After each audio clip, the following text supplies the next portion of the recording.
Okay, streaming, recording. I think we're okay.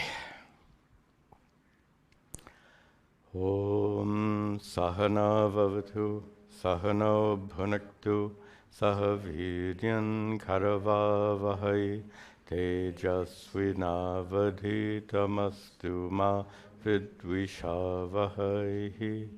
Om Shanti Shanti Shanti.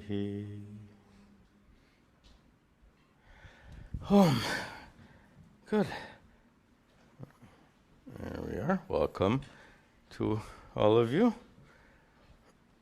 And welcome to all of you attending the Satsang online. We have a lot of great questions today, so let's get started. Just checking. Stream healthy and looks okay. All right. First question from Krishna, who lives in California, Fremont. There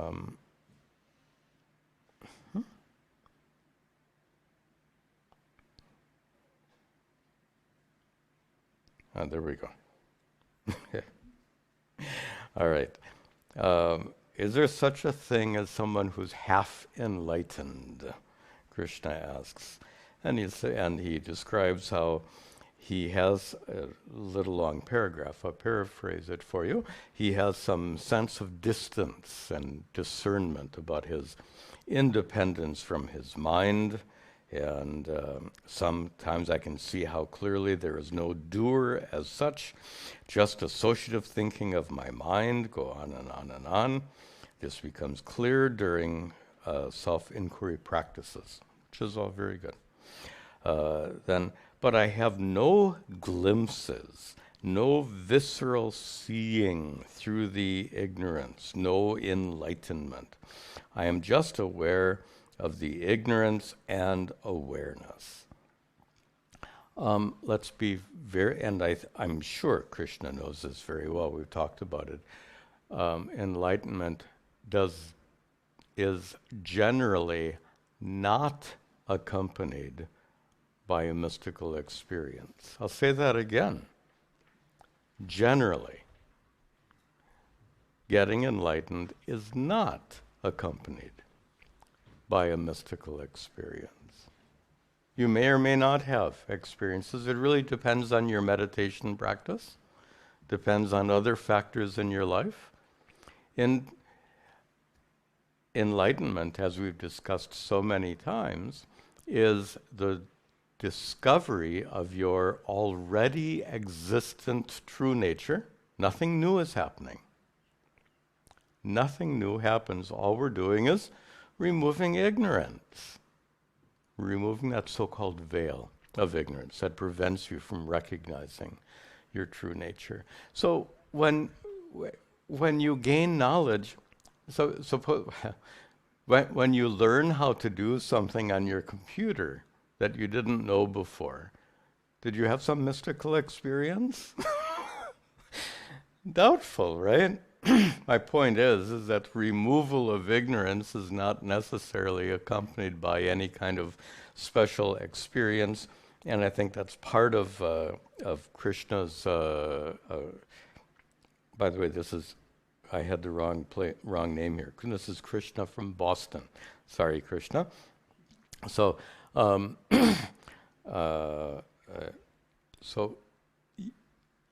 to expect a mystical experience is one of the huge mistakes people make in spiritual life, because then you're chasing an experience rather than enlightenment. Many people make that mistake. Experiences come and go. Enlightenment means you become free from suffering for the remainder of your earthly life. And that goes on to the question. My question here is there anything more to be done?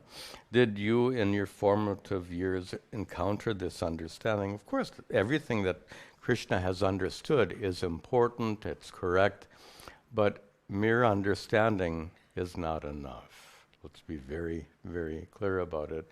So to become free from suffering is the true measure of being enlightened.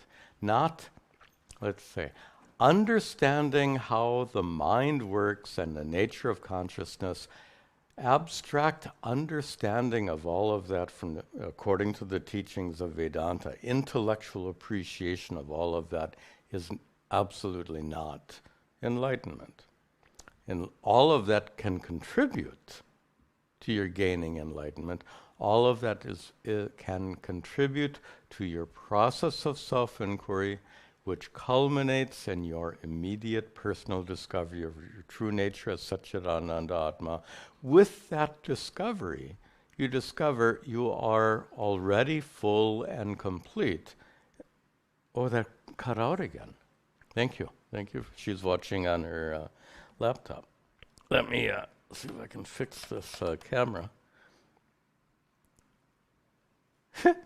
Okay, thank you. Good. And if you see this go off, tell me. No, you please tell me immediately. There are some technical problems here. Okay. I interrupted myself nicely. So, freedom from suffering. If intellectual appreciation does not remove freedom from suffering, the immediate discovery that you are okay no matter what, that is enlightenment. Okay, good question. Next from Dinesh, who lives in Surat, Gujarat. Dinesh says, according to Advaita Vedanta, Atma is memoryless, changeless, pure consciousness, correct? So then how can there be verified past life memories, such as those attributed to Shanti Devi in 1926? I don't know any of that. What is it that carries memory from one life to another? In general, memories are not carried from one life to another. Modern science has shown us very clearly, memories are stored in the neurons of your brain. We know that to be a fact. You might know of somebody who suffered a stroke and lost memory. Obviously, memories are stored in the brain. Brain doesn't survive death.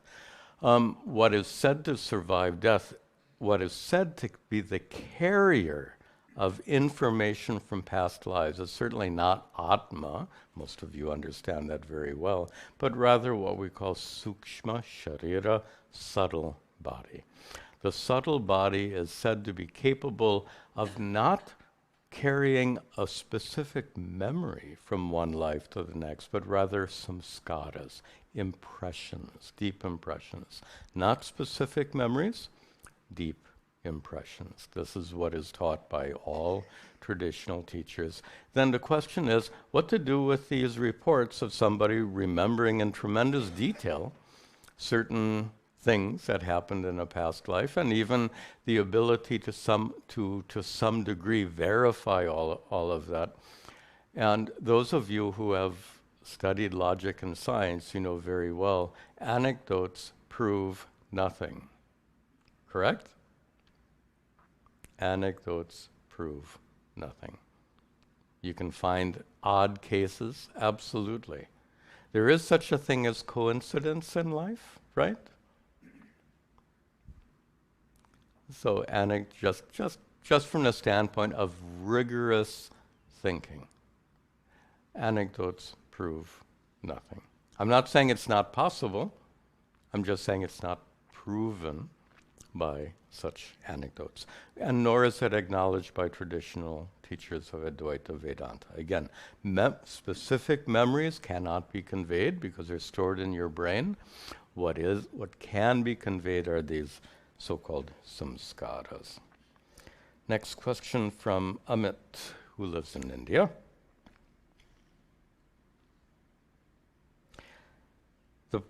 I'll skip the first paragraph.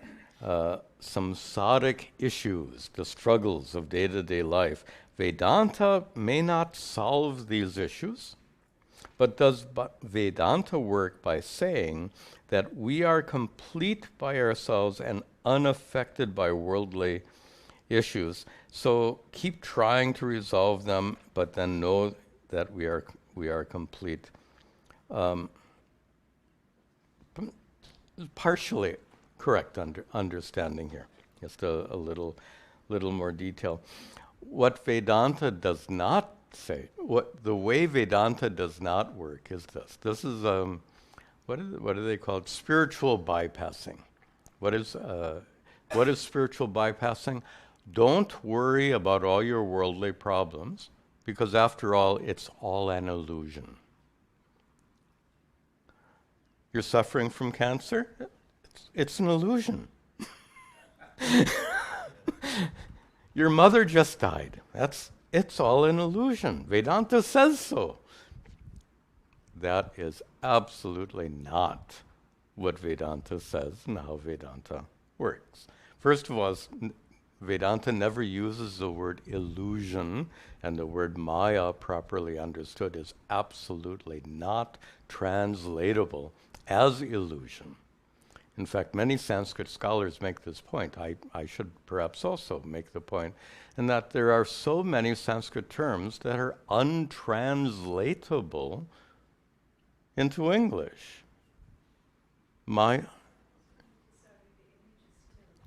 So you see it's frozen? Yeah. So we gotta fix that again. Thank you. Keep an eye on it, please. Okay. That's funny. We haven't had that problem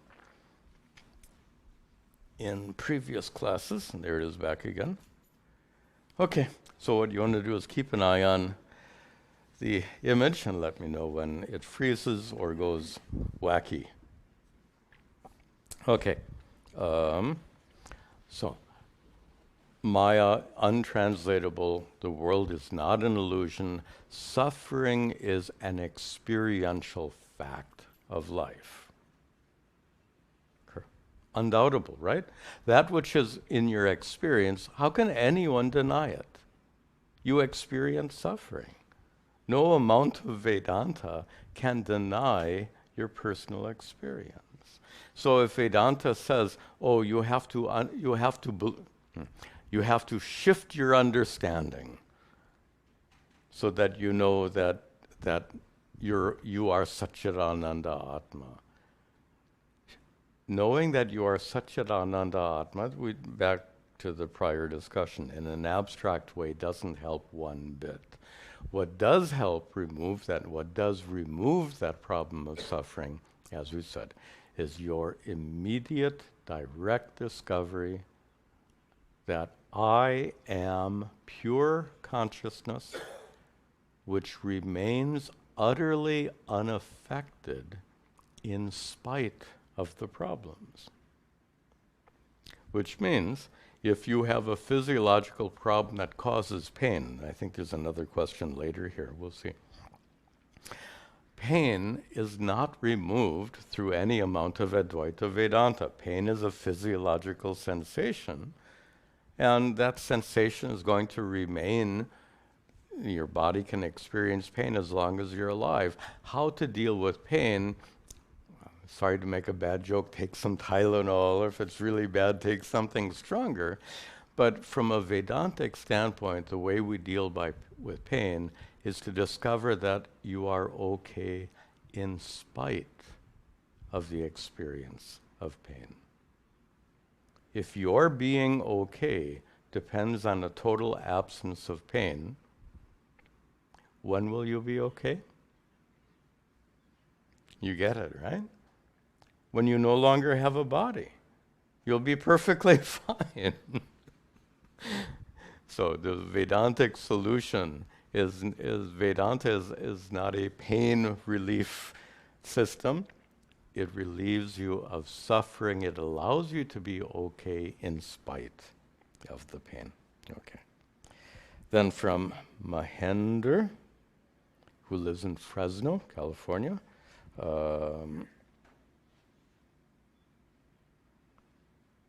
a long discussion here. Can an enlightened person get angry? Is an interesting question. And Mahendra makes reference to it in Mahabharata, many stories of sage Durvasa, who was well known for his temper, easily angered. So can an enlightened person be angry? It depends on what you define as being angry. Many times anger is a response to your being threatened. Somebody threatens you, even verbally, you get angry. An enlightened person will never feel threatened. That's it.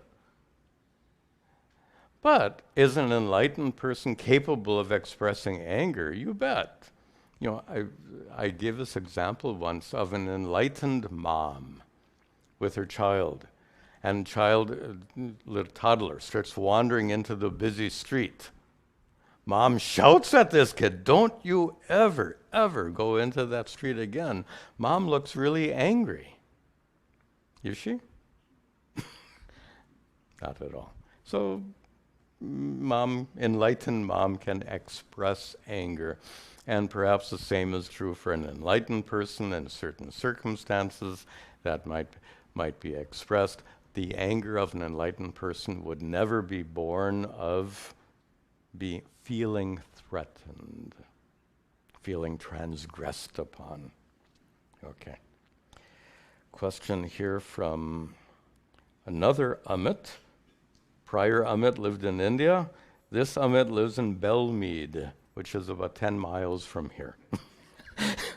Much closer. Okay.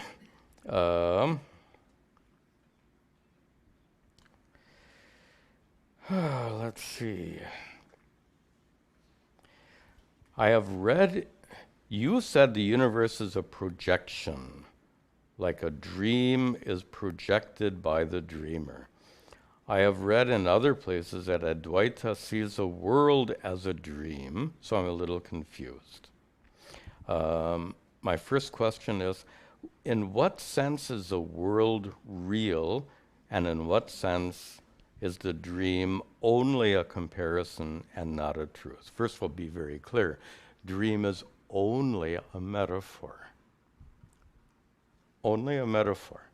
You know, and it's a very helpful metaphor, but let's not confuse metaphor and the actual thing. And this is how that problem of that word we said before, the word illusion, gets introduced in this discussion, because there are many texts that compare the world to a dream, but it's a metaphor. In Vedanta, in Sanskrit, we call it drishtanta. Drishtanta is an example. So don't confuse the metaphor for the actual thing. The dream metaphor is used to show a variety of things. For example, when you dream, you are the author of your dream creation. The dream creation is non-separate from you. The dream creation is made of you, so to speak. And we use that to metaphorically describe how Ishvara creates the world.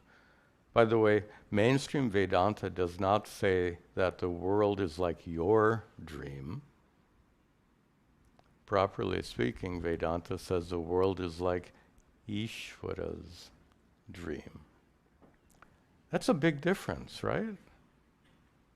Not your dream. Your dreams are nonsense.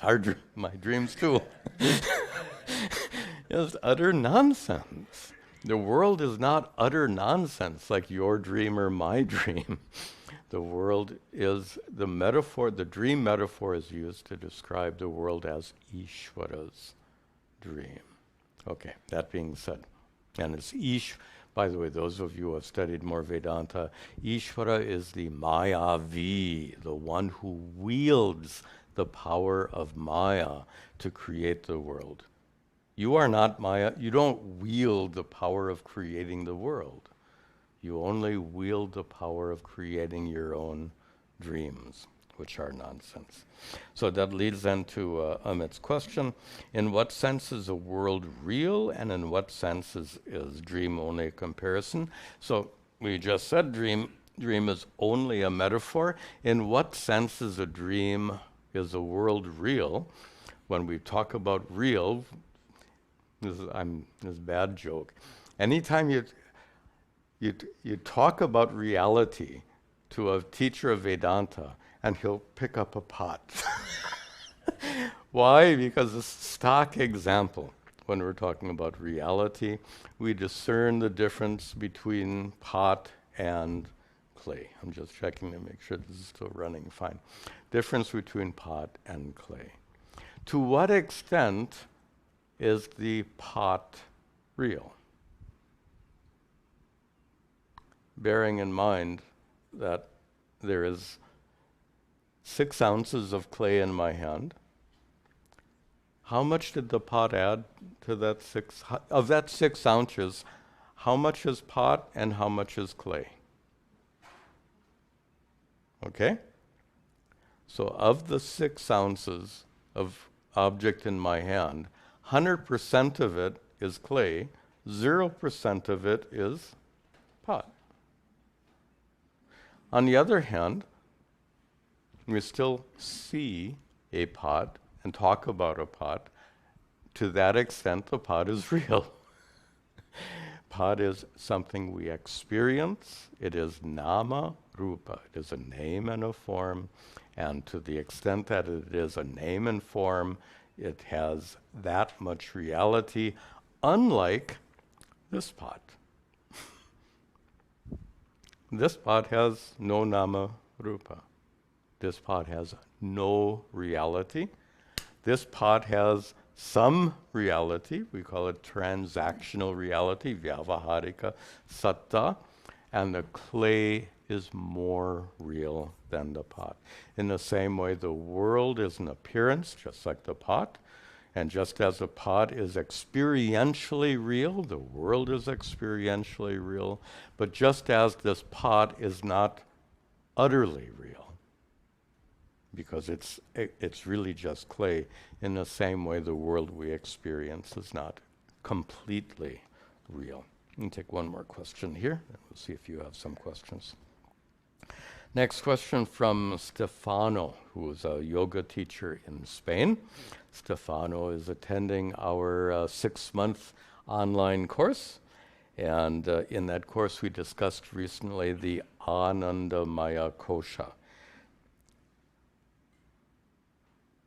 And I'm pausing here because many of you are not attending that course, and to explain what is the anandamaya kosha in detail would take another hour, and I don't think we can do that. So let me address Stefano's question in a way that will also be relevant to all of you. Kosha means sheath, and many of you have heard about the so-called pancha kosha, the 5 sheaths, starting with the annamaya kosha, the sheath made of food. My guru liked to joke, he got more specific. He said, it's made of donuts. I never saw him eat a donut. And being a very traditional South Indian man is not likely to enjoy American donuts for breakfast. He'll rather have his dosa or idli. So I don't think he ever ate a donut, but that was his stock joke. This is donut maya kosha. So, something like that. So anyway, so there's an annamaya kosha, then a pranamaya kosha, the sheath of life force, energy, then manomaya kosha, mind, vijnanamaya kosha, intellect, and finally anandamaya kosha. And the common confusion is that people think that these koshas are real things, that they're like coverings of your Atma stuck in. They always draw this bullet, this target diagram, where the koshas are the rings of the target and Atma is this little dot inside. What an absurd diagram for all-pervasive Atma. How does Atma become a little dot inside of this target figure? So this whole teaching of Pancha Kosha is in Sanskrit we call it a prakriya. It's a teaching methodology. And what it's meant to show is not 5 actual coverings, but 5 layers of identification. 5 layers of identification. You identify with your physical body when you say, I'm male or female.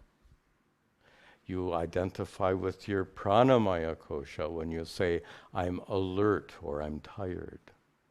You identify with your manomaya kosha when you say, I'm happy or sad. You identify with your vijnanamaya kosha, buddhi, intellect, when you say, I get it.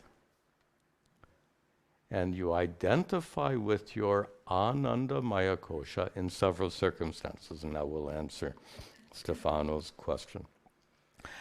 In deep, when you wake up and you said, last night I slept deeply. I was a deep sleeper, if that's a word. That is identification with the anandamaya kosha. I was blissfully asleep last night. Identification with anandamaya kosha. Stefano says, can that also happen in meditation or samadhi? I was blissfully in samadhi is identification with anandamaya kosha. Why is that identification? I was blissfully in samadhi. Because consciousness doesn't undergo changes like becoming blissful. To become blissful in deep sleep or samadhi is a change of condition. Atma undergoes no such changes of condition. So to identify with that blissful feeling is identification, and that's one of the reasons we talk of anandamaya kosha. Okay, do we have some questions here? Over here, we'll take a question. Where are you? There. Question around doctrine of karma. Why is doctrine of karma, which is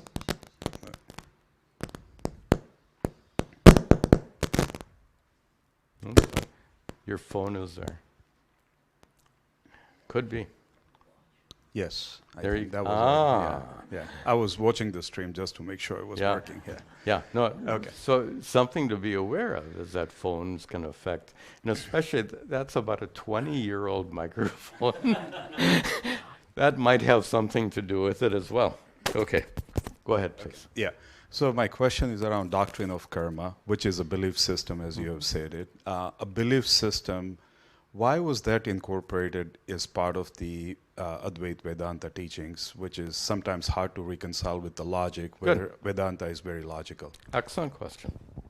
So, as we've discussed in several prior satsangs, and I'll make it very clear, Vedanta does not teach, I'll turn that off. Vedanta does not teach the doctrine of karma.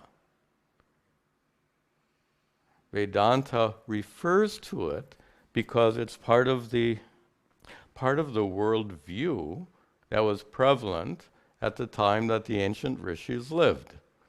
Had the ancient rishis lived today, the doctrine of karma would not be part of the teachings of Vedanta. So it's literally, it is an artifact of a prior time.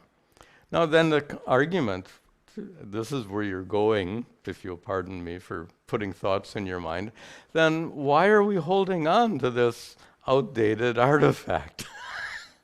We should just throw it away. We should cut away all this fluff from Advaita Vedanta so that we're just left with the real stuff.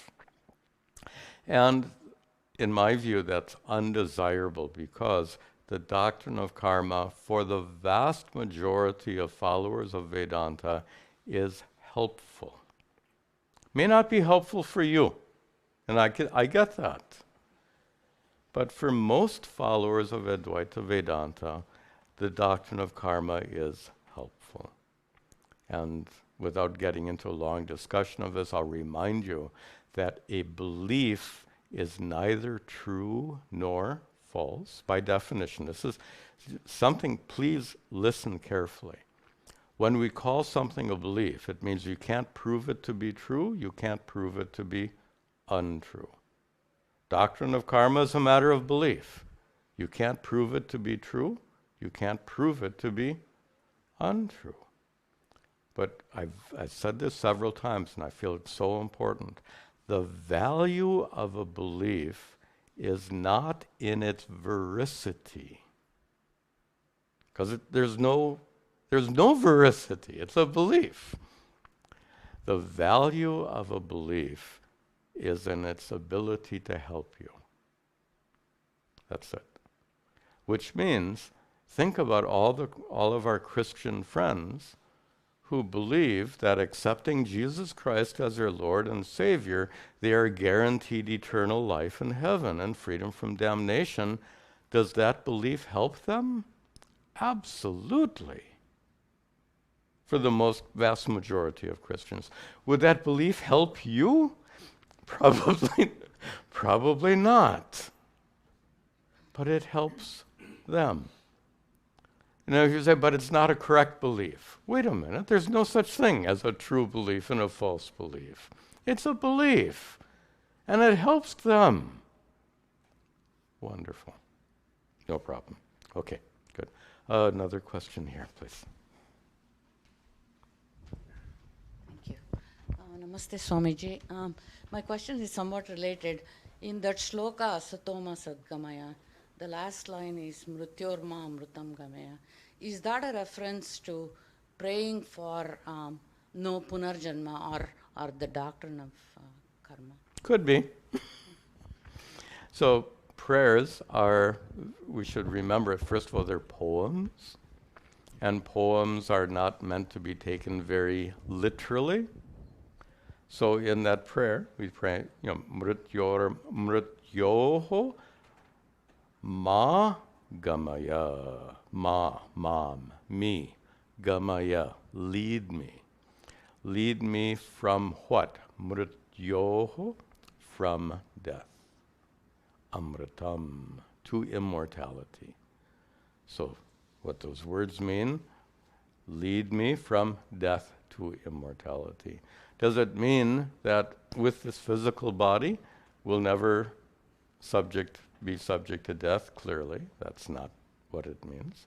So then, since it is a poem, we have to look at the symbolism and meaning of that poem.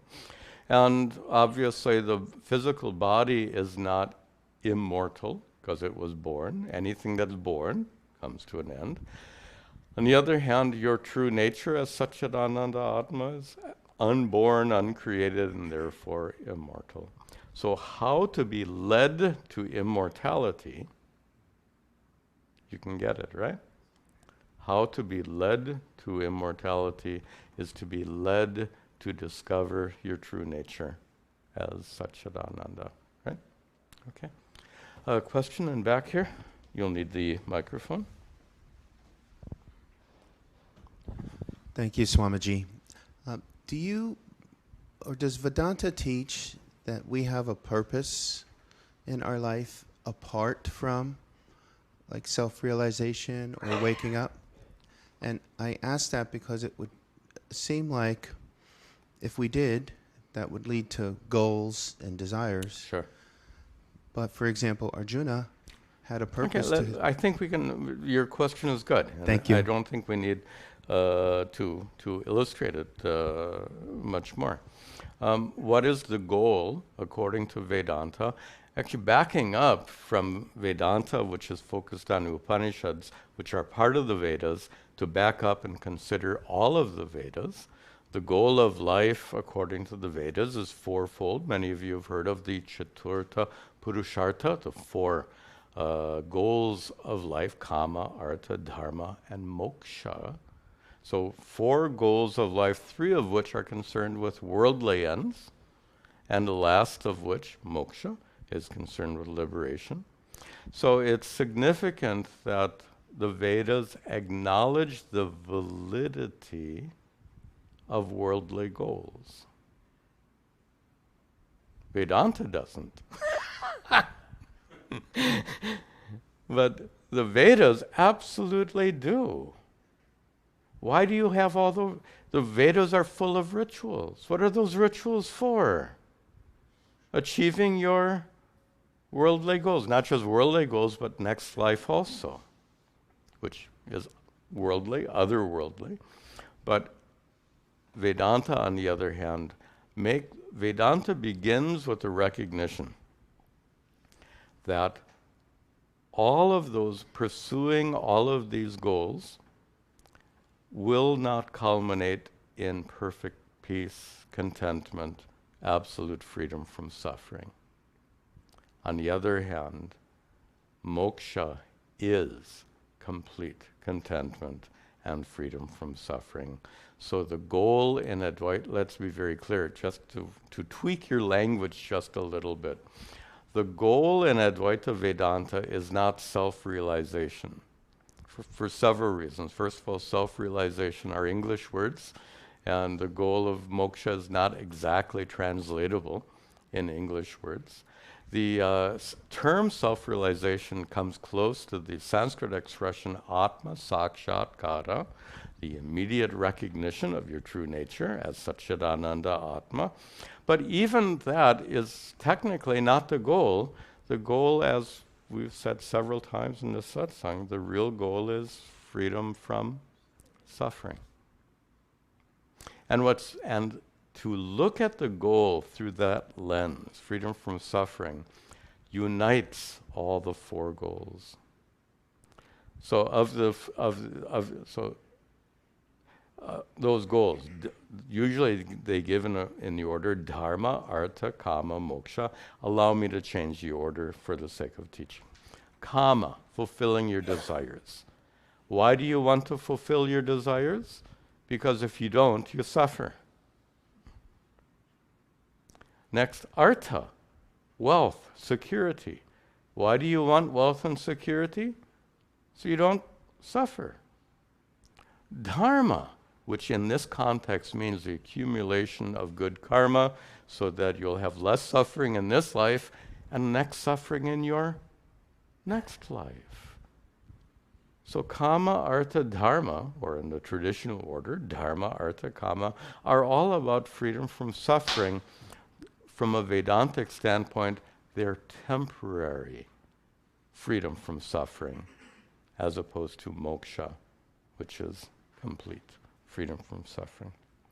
Okay, one more question here. Sashtang Dandavat, Swamiji. My question is related to creation, which is described many places, many ways. So it's the Maya manifests into 3 gunas, and where does the ahankara manifest into? So I'm a little bit confused on the 3 gunas and the ahankara. Okay.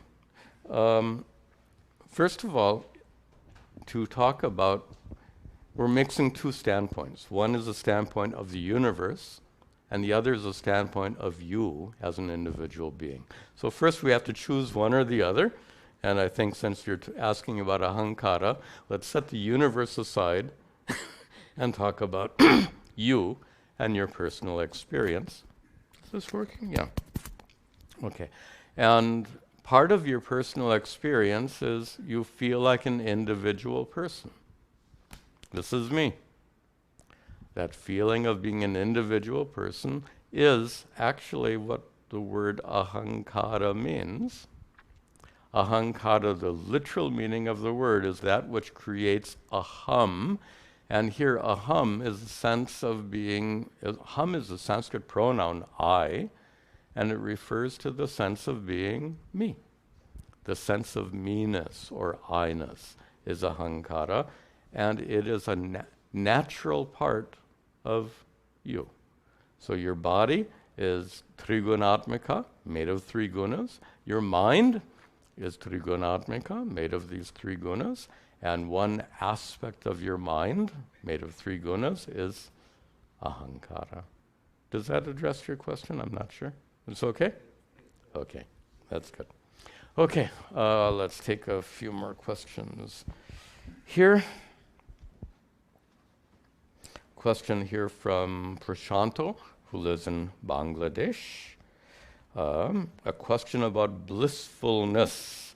As you said, bliss is a transient state of mind, but witness consciousness, Atma, remains constant. Got it. Good. However, a yogi can remain in bliss for an extended period. You can learn to meditate for hours, days. Probably not, even days would be a little different. Don't you have to go to the bathroom and drink water and things? So some limitation there. It is said that Ramana Maharishi remained relaxed and calm during surgery without anesthesia. I'm not certain about the accuracy of that statement. My guess is he was taken, he did receive surgery at some point. Tiruvannamalai is a small town, but I'm sure the doctors there had at least local anesthetics, so I think it's likely that he did receive proper medical treatment with anesthesia. But that's beside the point. The point is that Ramana Maharishi was untroubled by terrible pain due to cancer in his arm. That's a fact. Whether he received anesthetic or not is not the point. The point is that Ramana Maharishi experienced incredible pain without being troubled by it. He was okay in spite of the pain. The final part of the question, how can one be completely detached from bodily sensations despite being enlightened? Be like Ramana. But Ramana was an extraordinary saint. I mean, he was rare. Not one in a million, one in billions was Ramana. So it's a very lofty example. On the other hand, does that mean that, oh, you're not like Ramana, so you're doomed to suffer for the rest of your life? No, I don't mean that at all. Put it like this. To the extent that you recognize your true nature as Satchidananda Atma, to that extent you can remain untroubled by physical and emotional pain. So Ramana was to this extent, but you can certainly be at a lesser extent and still be tremendously blessed by these teachings. Next question from Suresh, one of our students here. How can a seeker practice vairagya when faced with clinging attachment from others while still sharing unconditional love and compassion towards them? And he goes on to describe how as you become more spiritually mature, it's a very interesting scenario. As you become more spiritually mature, you become more accepting of others. As you become more accepting of others, they become more attached to you. That's how it works. As you become more spiritually mature, in American English, we say you have fewer rough edges, where people find you a little bit difficult. So your loved ones will not find you so difficult anymore, and they'll become even more attached to you. So then how can the seeker, how does that affect you? If they become more attached to you, you're not becoming more attached to them. That's obvious. So I would ask, what is the problem?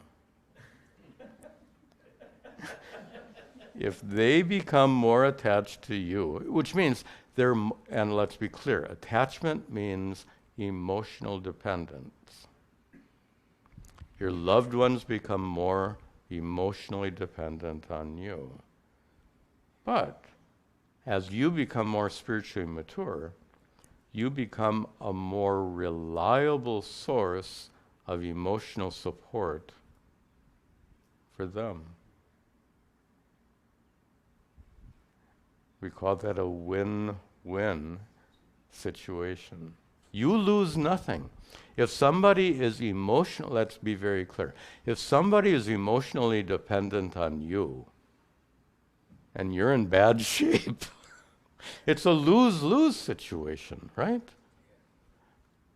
So if you're in bad shape, you can't help them, and they're clinging onto you, makes you feel even worse. But on the other hand, if you are spiritually and emotionally mature, they become more reliant on you. You become a better source of support for them. You lose nothing. They gain a source of emotional support. Win-win situation. Good. Okay, got a couple more questions. We'll finish. Next question from Ganesh, who lives in Secunderabad. Is it possible to achieve enlightenment without meditation? Yes, but with a capital B. If your mind is perfect, then yes, you can. Why bother? Your mind is already perfect. Why bother with meditation? So now Ganesha's question is a little more nuanced. Can someone who practices karma yoga by following practice and dispassion, doing karma for the sake of pleasing Ishvara, can that person attain enlightenment without practicing meditation? So, a karma yogi and bhakta, I think Ganesh is talking about, can you, through living a life of service and devotion, karma yoga and bhakti, can you please, and he talks about pleasing Ishvara, and uses the expression Ishvara Priti. Literally, the Ishvara's being pleased.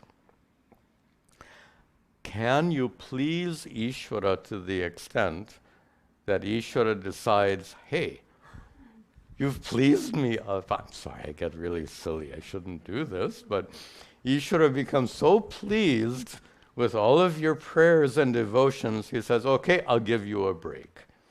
Without practicing meditation at all, you don't have to, I'll give you a free pass. I'm being really silly, I apologize. Ishvara says, because you are so devoted to me, I will give you a free pass and enable you to get enlightened, even though your mind is a mess. I will allow you to gain enlightenment without meditating, in spite of the mess that is your mind. Functionally, that would be a miracle. And we've had this discussion many times before.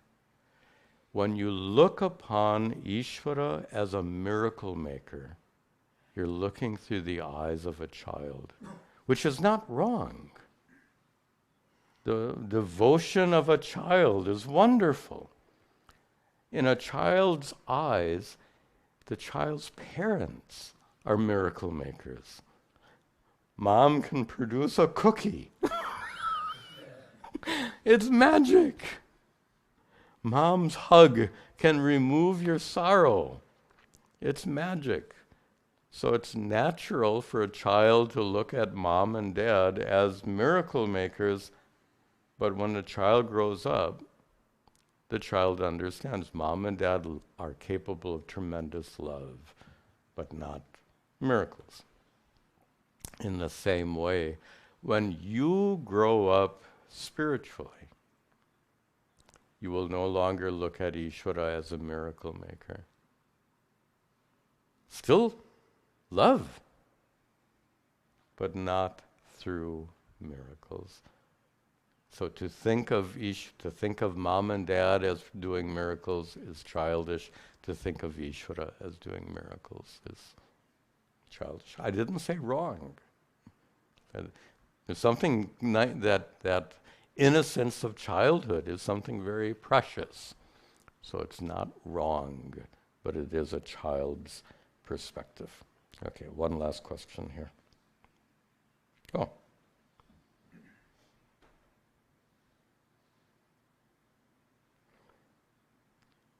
This question is from Chaitanya, who lives in Fremont. I think I got confused with that at the beginning. Our prayer, Sarve Bhavantu Sukhinaha. Did we talk this question last time? Yeah, we did. Sorry, this is leftover from last week's. I didn't delete the email. Okay. Any other questions here for today? This would be a good place to conclude with a prayer. Very good.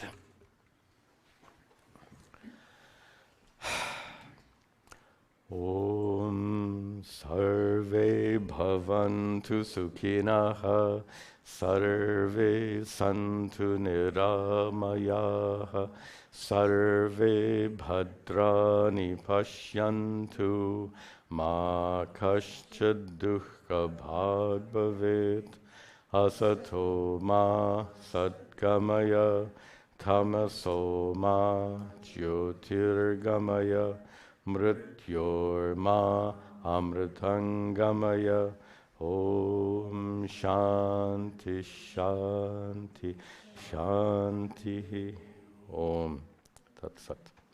See you next time.